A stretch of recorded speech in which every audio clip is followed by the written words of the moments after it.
Hello there, you amazing viewers and subscribers, and welcome to a new episode of ranking every single season and series of Doctor Who from 1963 down to 2022. So, jumping in today's video, we're going to be talking about 25th place. So, we are in 25th place out of this ranking stage. Now, I've also done, I've actually done from 39th place all the way down to 25th place now. So, I'm going to talk about what's in 25th place for me. Now, some people probably will disagree with this season being 25th place because some people do class this as really, really bad. Some people don't class this as a good season. But for me, and like this said, all this video is like my whole opinion and everything. I really do enjoy this season. It's brilliant. I absolutely love it. It does have a few issues with the first story, but I think the rest of the season is absolutely brilliant. And of course, it is season 24. So the Blu-ray image have come up, and I'm going to show you the Blu-ray box set here. So as you can see, I do own it in the Blu-ray box set as well on the DVDs up here, which is Tony Riley, Paradise House, Untitled Chapter, Bowerman, and of course Dragonfire. So this season was actually broadcast from the 7th of September to the 7th of December 1987, starring Sylvester McCoy as the 7th incarnation of the Doctor. So this is McCoy's very first outing as the 7th incarnation of the Doctor, and people don't really class McCoy as a good Doctor. For me, he's my second favourite incarnation of the Doctor. Out of literally all of the 80s Doctors and basically out of all the Doctors, he's my second favourite Doctor. He's absolutely brilliant. He's not as good as the great Tom Baker, but he's definitely in second place for me because I really do enjoy his personality, the way the 7th Doctor grows more in each different season, because in season 24 he's literally just starting out, he's a bit clownish and stuff, but you can just say that's because of the regeneration process. But when you get into season 25 and onwards, he becomes more darker and more manipulative. The chess master incarnation of the Doctor is born during season 25, and he grows so much more into a darker personality in season 26. Even in Big Finish, he's such a brilliant dark persona. And of course, in season 24, after Time and Arani, really, from Paradise Towers, that and the Bowerman, and of course Dragonfire, the 7th Doctor does become more into a darker persona than he was in Time and Arani. So I'm going to talk about each story, what I think about them, and why I really do think season 24 is in 25th place. Well, season 24, it introduces my favourite companion in the last story, aka Dragonfire, which is Ace, played by Sophie Aldred, who is making a return in just under a week in Doctor Who, The Power of the Doctor. So this is the best time for any Doctor Who fan to go back and rewatch season 24, because we've got Ace returning, and Ace is a brilliant companion. I mean, I absolutely love Ace, just my all-time favourite companion. We also have the Doctor travelling with his companion, Mount Menini Bush, who basically is played by Bonnie Langford, who is actually been rumoured to come back to play the role with Nick Shuti's Gatwa Doctor in series 14. So, but Mal probably coming back as a companion, it's not a bad thing, I really think, yeah, okay, we've got Bonnie Langford coming back as Mal. I'm really looking forward to seeing her return. The only thing I am hoping we do not have is her screaming, because all through Trial of the Time Lord, well, part of Trial of the Time Lord, and of course season 24, her screaming is just terrible. The way you just kind of hear her scream, the way it just goes, like that, it's just like, oh, I really get fed up with her. I really do get fed up with her screaming. In Big Finish, Bonnie Langford is a lot better, so I'm hoping when she returns in with Rusty Davis and Ncuti Gatwa, I'm really hoping that we get the Big Finish version of her character instead of the one that was in season 23 and 24. So, talking about the stories, of course, we have Time and Arani, Paradise Towers, Doubter and the Bowerman, and of course, Dragonfire. The strongest story of the series, I have to admit, is definitely Paradise Towers, and I'm going to talk about why I really do enjoy Paradise Towers.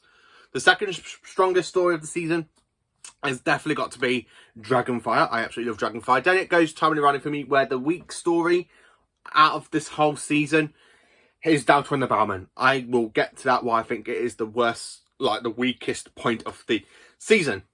Sorry. So Time and Arani. Time and Arani was actually written to be a Colin Baker story, because the BBC wanted Colin Baker to come in and film his regeneration, so which means he would have left at the end of the story. But Colin Baker refused to do his actual regeneration scene. Don't really blame him. He did get the sack when his doctor was literally just working out a lot more in Trial of the Time Lord. I do prefer the season 22 incarnation, not the season 23 version of the Sixth Doctor. I do have to admit, I like how they had to change the script around a bit and everything. Like, instead of having the regeneration at the end of the episode, they had to shove it to right at the beginning. Colin Baker would not come back and film the regeneration, so literally they had to put McCoy in Colin Baker's outfit with a curly wig. Now, if you watch the new version that we get in Doctor Who: The Collection season 24 box set, you know, we got an up-to-date version of the whole regeneration scene, and it's 10 times better than what we actually got on TV and VHS, and of course on DVD. I absolutely love the new version of Time and Irani. Kate O'Mara returns as the Irani. Now, this is her second appearance in Doctor Who. Basically, she does go and appear in the 30th anniversary Dimensions in Time, where that was a weird crossover Doctor Who story with EastEnders. So Doctor Who did a crossover with EastEnders. I'm going to do a review on that at some point because it's not the best story, and I don't actually class it as canon. I really don't class it as canon, but some people do. I really don't. I'm one of those that I watch it. I'm like, it's not really canon for me, I have to admit. I do like the Lacurtians and the Teletypes. I really think they have a good design. Talking about Paradise Towers now, this is my all-time favourite story of the season. So, what do we say? McCoy gets his umbrella, not the question mark umbrella. It's more like a baboon cane umbrella. Him and Mal end up on the planet called the Paradise Towers. And then, of course, in this whole massive tower that's supposed to be led to paradise, stuff is going wrong. We have the Ks, like the red Kangs, you got the blue Kangs, the yellow Kangs get taken to the cleaners. That's because there are big, massive robot cleaners that literally go up pipes and stuff, taking out people and basically going to feed it into the caretaker, which is literally this big, massive entity at the bottom of the base. It does take over the actual prodigy of the caretaker. Basically, he does take over the care.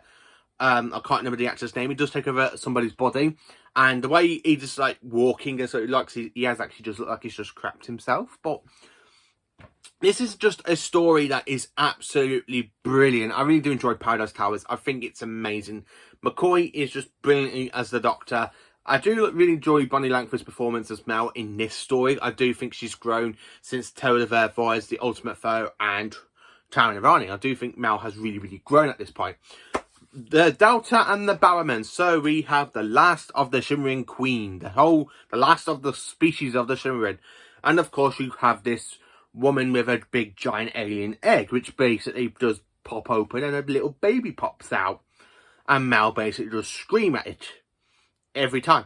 Ah! And that's the end of part one. What can I say about the Bowerman? So we have Gavrok. We have his whole Triple Bowerman, who's after the Shimmering Queen. And this actually takes place in a holiday camp in South Wales, where they're basically trying to get to Disneyland in 1959. And of course, it's all shoved around. They actually do kill a load of people on the bus, and this is where McCoy's stories do start to get a lot darker. Yeah, people die on the bus, and people are saying season 24 is not a good season.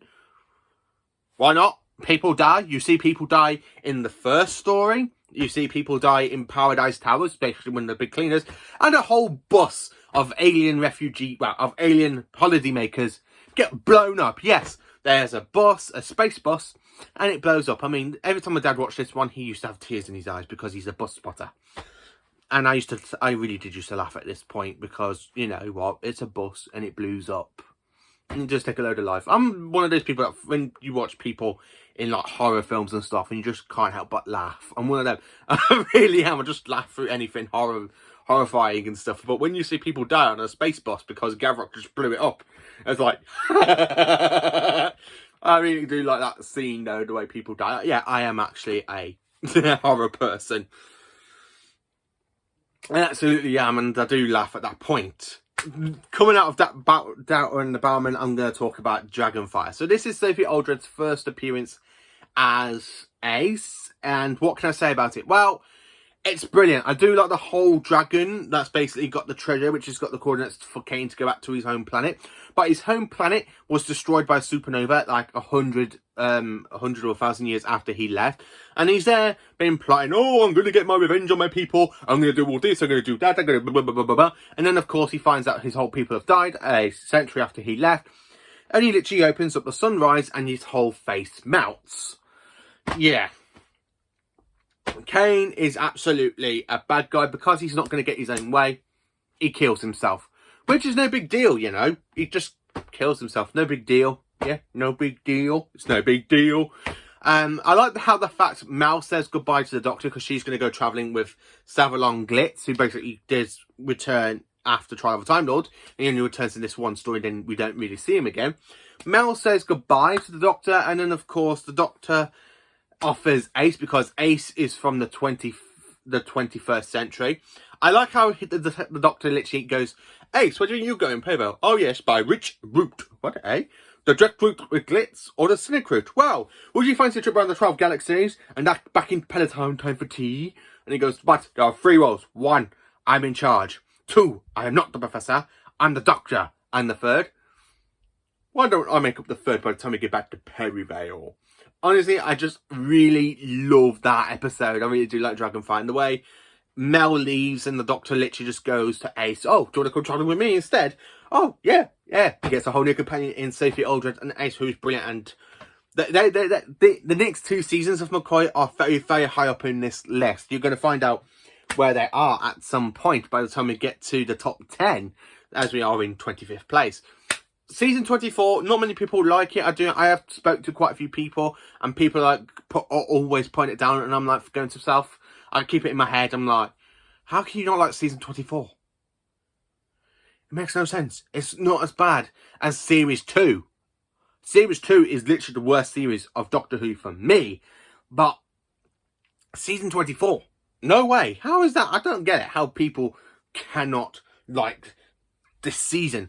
So, thank you for watching this video. Please do like, subscribe and share, and join for more awesome Doctor Who content. And have a great day. And let me know in the comments, what do you think of season 24? Is it one of your favourite seasons? Is it your least favourite season? Let me know in the comments. And please do let me know what you think of all full stories on their own general. So thank you for watching, and have a cracking day. And thank you a lot for being absolutely amazing and blessed. And join me for next Friday for episode 24. When I do my next episode of ranking every single season and series of Doctor Who, and we'll be talking about in 24th place. So thank you for watching, and have a cracking day, and join me for more adventures during the Doctor Who fandom. I like to say that, but nah.